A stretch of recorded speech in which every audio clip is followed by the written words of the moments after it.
In verse 14 he says, "And in them the prophecy of Isaiah is fulfilled, which says, Hearing you will hear and shall not understand. Seeing you will see and not perceive. For the hearts of this people have grown dull. Their ears are hard of hearing, and their eyes they have closed, lest they should see with their eyes and hear with their ears, lest they should understand with their hearts and turn, so that I should heal them." I discussed with you last Saturday that this passage, this prophecy in the New Testament is given to us twice. Jesus quotes it here, and it's given one other time in Acts chapter 28. The scene in Acts chapter 28 is that Paul is about to go to his death. He's in Rome. He's gone through the shipwreck, all of that. He's landed in Rome, and the last days of his life are upon him. He is calling in the Jews, as was his custom, for he's in house arrest. So he's giving the Jews a whole day. So the Jews of the area come in, visit him at the house, and he begins to talk to them. And he explains Jesus to them on the basis of the Old Testament and walks them right through Jesus as seen and prophesied in the Old Testament. When he comes to the end of his dissertation to them, the end of the day, he has divided the crowd right down the middle. There are those who believe him. There are those who don't believe him. And he's divided the crowd, which truth always does. So the crowd divided. He says, "Before you leave, I want to say something to you." And he quotes this prophecy, which is really significant. Now, that scene, Jews, truth given, divided them. That scene is duplicated here in the life of Jesus.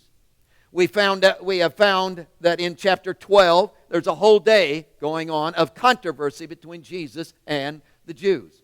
And they have done everything from disagree with him theologically to condemn him of being in league with Beelzebub, the prince of demons. He has given phenomenal truth to them. He has laid out logic for them as well as biblical truth for them. He has displayed everything he could to bring them in.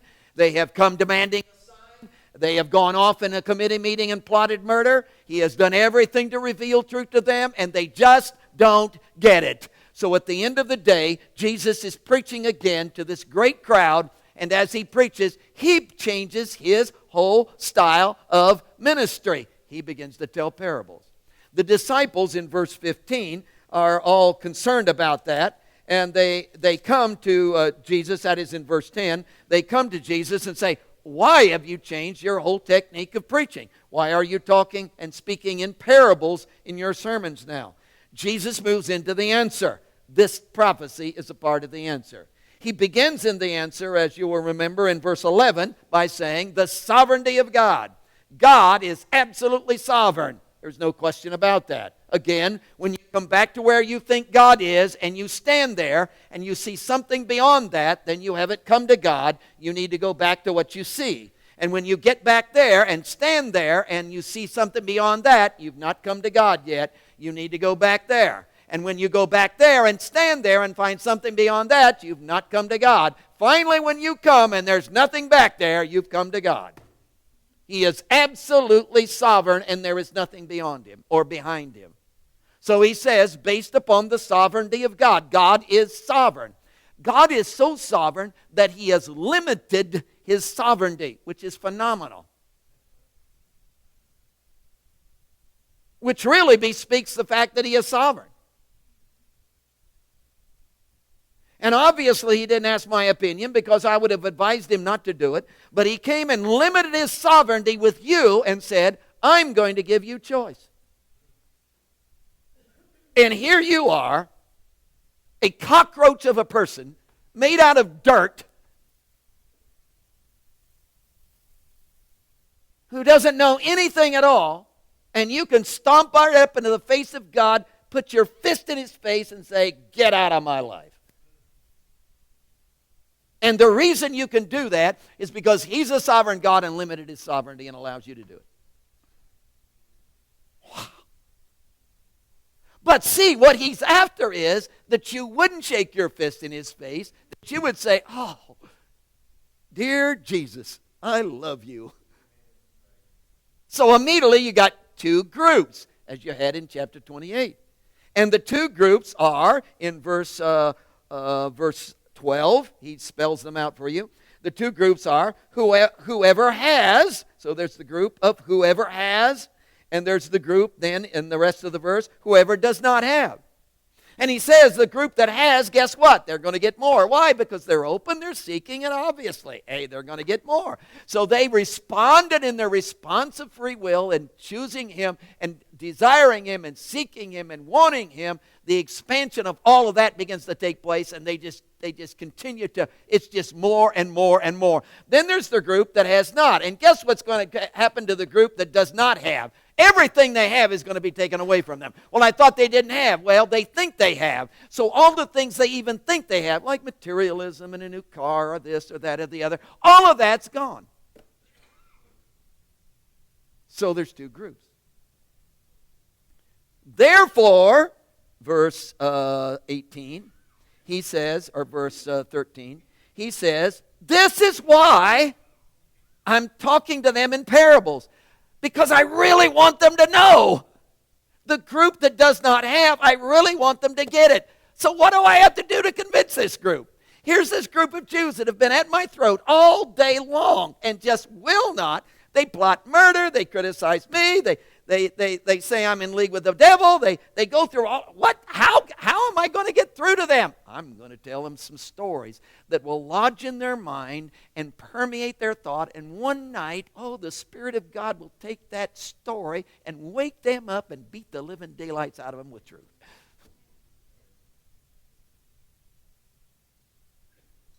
So I'm telling them these stories. And he says this is all about a prophecy, which is Isaiah, verse 14, where we begin to read. And we come to this prophecy. Now the prophecy has elements, a concept that has elements. And I've been walking you through these elements. We only gave the two last Saturday. So I got to give you those two again in order to get the last two so it'll all make sense. The first element is the element of condition. And he really lands on the condition of these hearts. Now we're talking about the group that does not have. The group that has shut him down. The group that is, hey, we're not in. That group. We're talking about that group. There is another group, but we're not talking about that group. We're talking about the group that he's telling parables to. This is the group that he's trying to get through to. And he says, let me describe this group for you. And he moves you into verse 15. And it begins in verse 15 with the condition of this group. Now here's the condition of the group. The hearts of this people have grown dull. Now it's interesting that the very first word in the Greek text is the heart word. So the heart is the big idea in the verse. So he says, in describing this group, not describing what they do, no. Not describing the things they even say, no. Not describing the places they go, no. Not describing the ceremonies they're into, not describing that. I'm ripping them open, and I'm exposing the deep internal heart of their being. Now you'll note in probably your translation, mine for sure, the word heart is hearts, which is plural. But in the original language, it is singular. Now that may be because the word people is singular. So the heart of this people. So singular, singular. And he's talking about a group now. But it might be because it's really significant that this group all have the same heart. In other words, there are two groups. There's the group that, I'm all out for Jesus. There's the group that, they are, as he describes them, growing dull. That group that does not have, that group all have the same heart. Well, some of them are tall and short. Well, we're not talking about that. Well, some of them are good looking and not, we're not talking about that. We're not talking about that. Some of them like ice cream, some don't. We're not talking about that. Some wear suits. We're not talking about that. Some are Jews, some are Gentiles. We're not talking about that. What we're talking about is their inner heart. And everybody in the group. Well, some go to church. Well, I know, but we're not talking about that. Well, some even preach. We're not talking about what they do. We're talking about everybody in this group has the same identical heart. It's not that, well, some are better than we're others. No, we're not, well, hey, they at least do charitable deeds. We're not talking about that. We're talking about cutting them down the middle, going down deep inside of them, and everybody in this group has this same heart.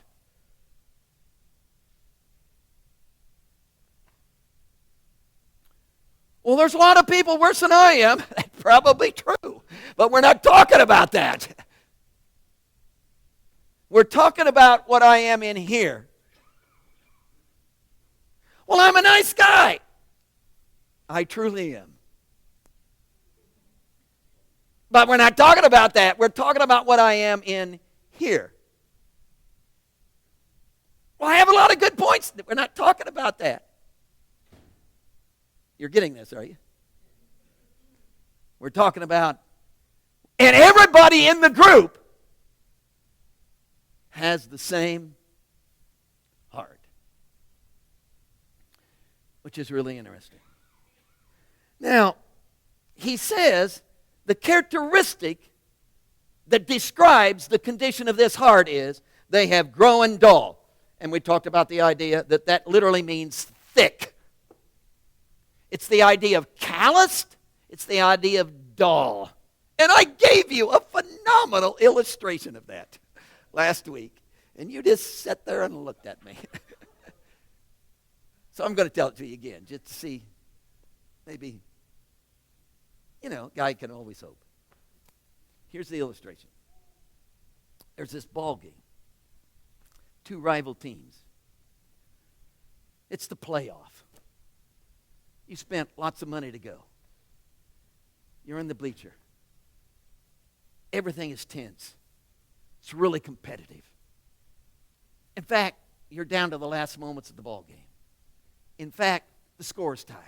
In fact, wow, everybody is, it's just something. It's just one of those occasions, And everybody, the ball is in play, and your team is, they're on the move, and everybody's on their feet. Everybody's out of their skin, man. Everybody's yelling and screaming. And in the midst of all of this, there is this one guy sitting on the bleachers going,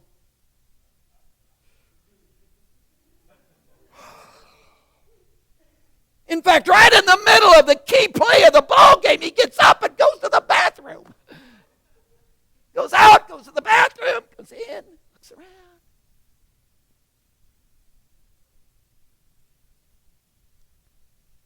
He is dull. Calloused.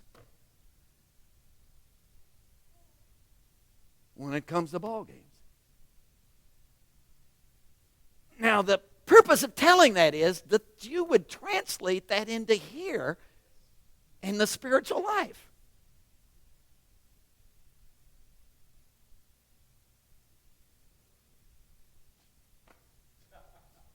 What can I say?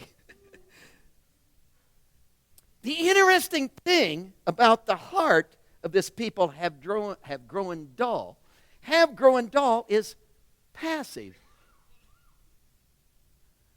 Now, in the passive voice, and again, that may not mean anything to some of you, but the idea of that is that the heart is not responsible for this condition. So that tells you two things by the passage then. One, it tells you that God did not create your heart to be dull. He created you to be an excited person. He created you to be, wow. He created you to be, wow, thrilled. He created you to be challenged. He created you to be, wow. You weren't built to be dull and calloused.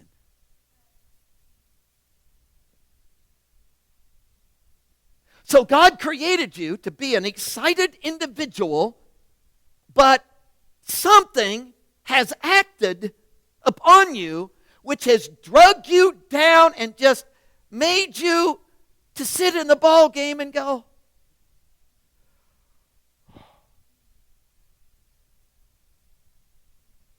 And biblically, you know what that is that's done that. It's sin. But it's not a sin deed. It's not, oh, yeah, I got drunk one night. That's what did it to me. No. That made you excited. It wasn't a deed of sin that did that. It was the nature of sin that is destroying your life. And it's literally beat your inner heart to death until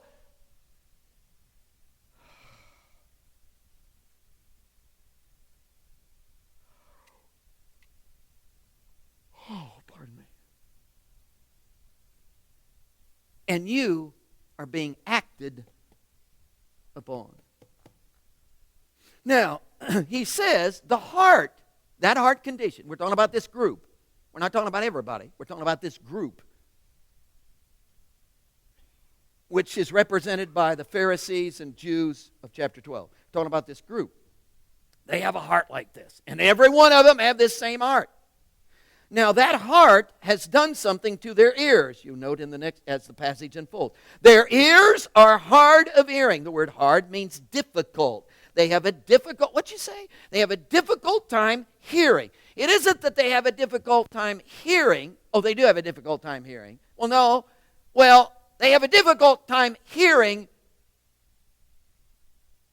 what Jesus wants them to hear. In other words, they hear all right. But it's the picture of the kid who puts his fingers in his ears and said, I'm not listening, I'm not listening. It's you and how you have selective hearing with your wife.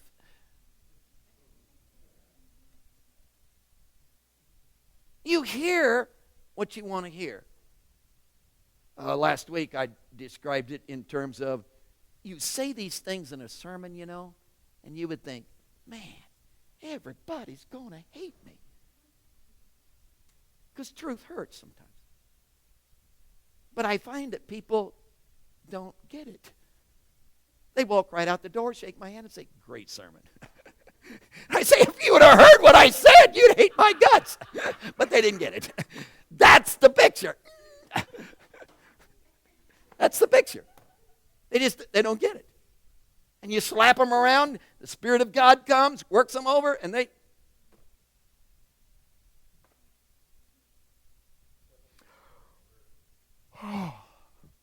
So the heart has affected the ears, which then have their eyes. They are closed, and have closed is two words put together, meaning shut down. So their eyes are shut down. They do not, they see, but no, they don't. Well, they don't see, in this context, they don't see truth. They don't see truth. So the heart acts upon the eyes and acts upon the ears. That's the condition. Now, the second idea that's tied with this is the idea of controller. The heart, as we've already said, controls what's going on in the ears and the response of the ears and the response of the eyes. And I took you to Matthew chapter 6, which is just a beautiful picture. It's a part of the Sermon on the Mount. And I wondered if I should give you this. It's verse 19. Because, of course, we're preaching through the Sermon on the Mount, but we'll probably never get there, so it's okay. It's chapter 6, verse 19. We can't get off of the passage we're on, let alone get there. But anyhow, he says, do not lay up, this is a beautiful passage. Do not lay up for yourselves treasures on earth, where moth and rust destroy. You know this verse. And where thieves break in and steal. But lay up for yourselves treasures in heaven, where neither moth nor rust destroys, and where thieves do not break in and steal. Then he gives this phenomenal verse with great insight. He says, for where your treasure is, there your heart will be. Your eyes get big. Oh, your face is glowing. Oh. Because your heart is focused on a treasure, and you've just run into the treasure. See, what turns you on? Oh, it's determined by the heart. What do you think is great? Determined by the heart. So what you value, see, what you really think is wonderful, what you think is thrilling, what you think is great, wow, what you're really into is all determined by this heart thing. Because it acts upon and controls your eyes, what you see, your ears, what you hear, and the thrill of your life is determined by this heart thing. But remember, the heart is being acted upon.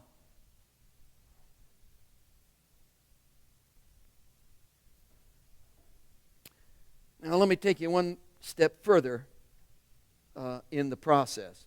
The condition, you got this heart. It's dull, it's calloused, it's non-responding, and that's acting upon the eyes, acting upon the ears, acting upon the eyes. And what the eyes hear, what the ears hear, what the eyes see is all determined by this heart. And obviously the heart is responsible for that, but the heart is not responsible for being dull. Because the heart is being acted upon by the sin nature, which is self-centeredness. Now he says, let me take you to the contributor. So you got the condition, the controller, the contributor. And he gives you this next part of the verse. Do you see it? Lest they should see with their eyes, hear with their ears, lest they should understand with their hearts. Did you see that he reversed the whole thing? Did you see that in the passage? He reversed it.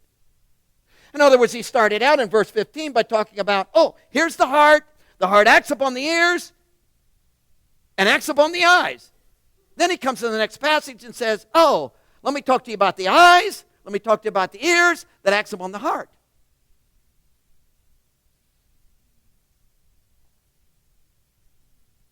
Let me give it to you again.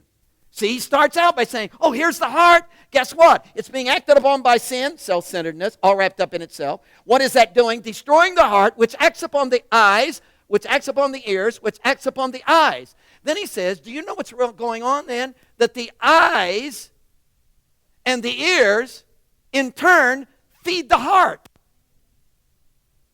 Contribute to the heart. So the eyes and the ears become the resource, the mouth into which all that is seen and all that is heard now comes into the system and literally contributes and affects the heart. So do you get the picture?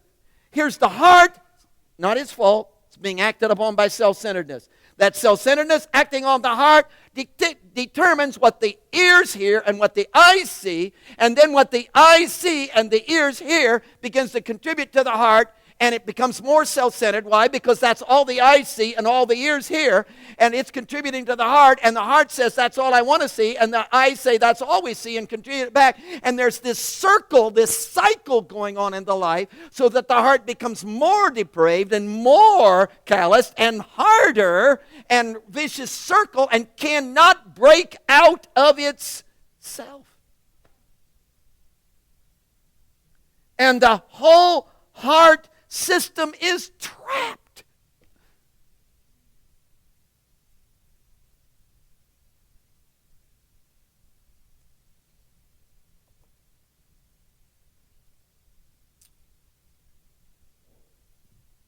That's this group.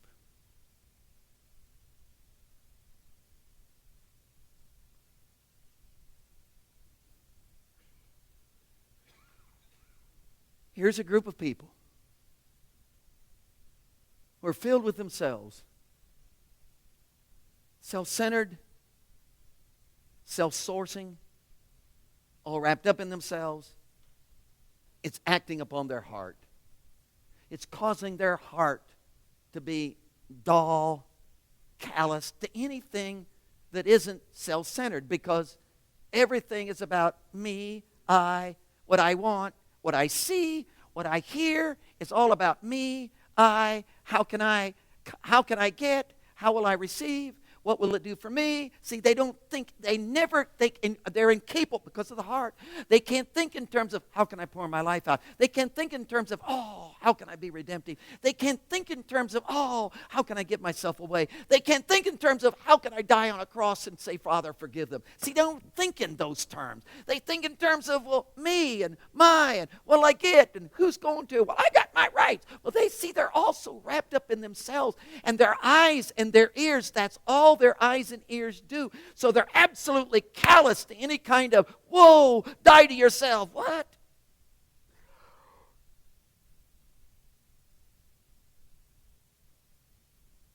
And when they look at Jesus and see him healing and taking a whole multitude on the Sabbath day and just healing them all, they say, what? He's in league with the devil. Where did that come from? How could you say that? A man he's not even taking up an offering from the crowd. Come on. How can you, what?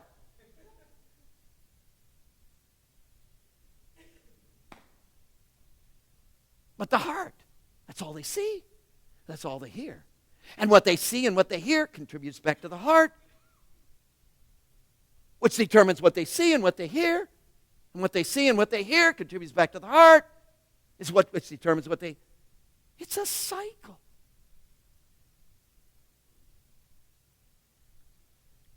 How is a person like that ever going to get out of this cycle?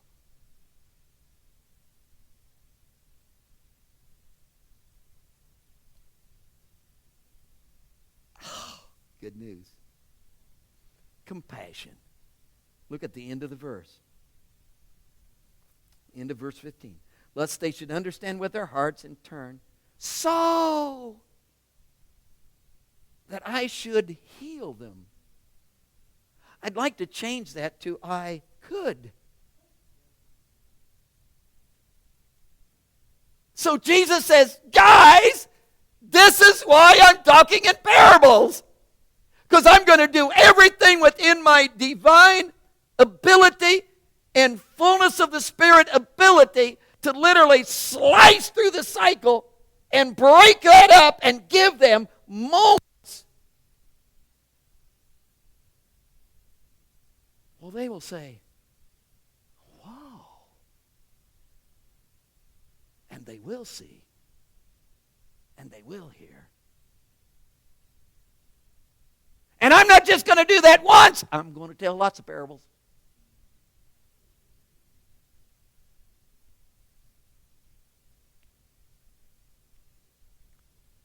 In fact, they're going to come at me with all kinds of questions, and I'm going to tell them parables. Why? Because I want them to see, and I'm going to slice through.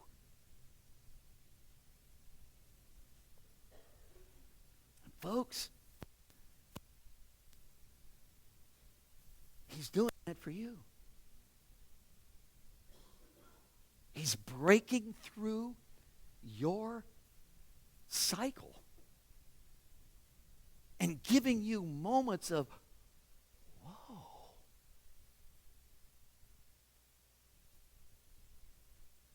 How will you respond?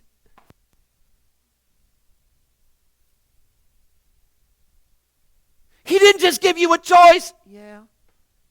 And I turned it down, so I'm dull.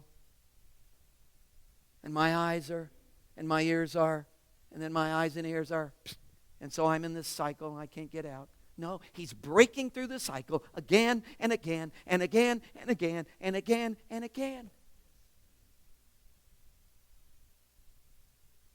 Why? Wants to change you, man.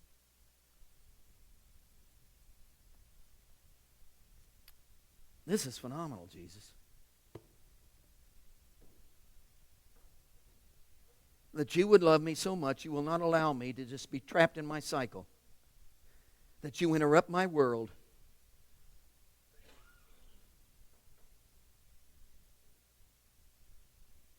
That you literally plot, plan, stand back, and allow my life, the circumstances of my life,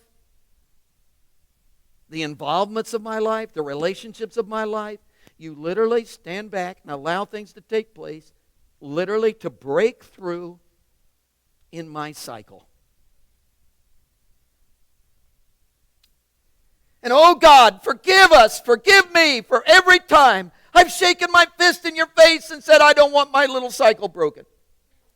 Forgive me for every time you broke through and wanted to take me into a brand new dynamic of living. You wanted to take me in a new thought process. You wanted my eyes to see with a new perspective. You wanted my heart. You wanted to enliven me again in things that mattered. And I blew you off. Moments like this service right here tonight, where you came and you literally, in the quietness of my heart, turned the floodlights on and called me to a new way.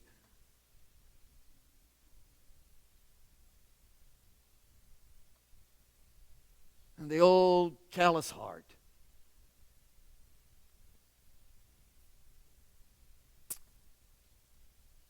oh God, breakthrough again.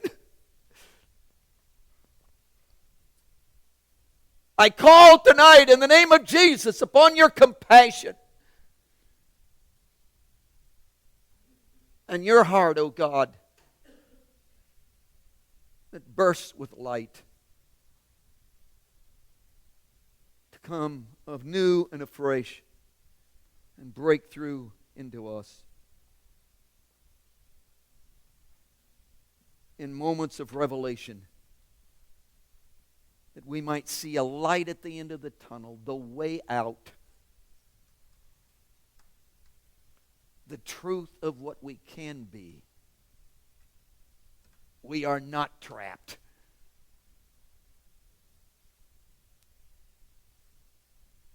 Our eyes just aren't seeing. But give us a moment to see. Our ears aren't hearing, but give us a moment to hear. Yell louder into our ears.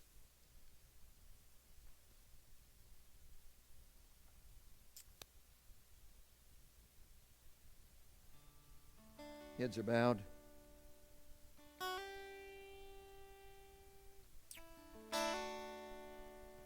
Hey, up to you. But you could see. You could hear. Wherever you are, and whatever's going on in your life. Don't be trapped in the cycle.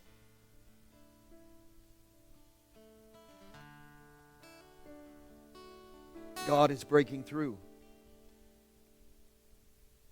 These are precious moments, people.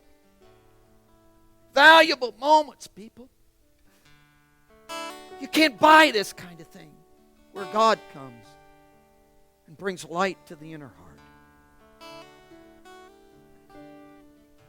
Want to respond?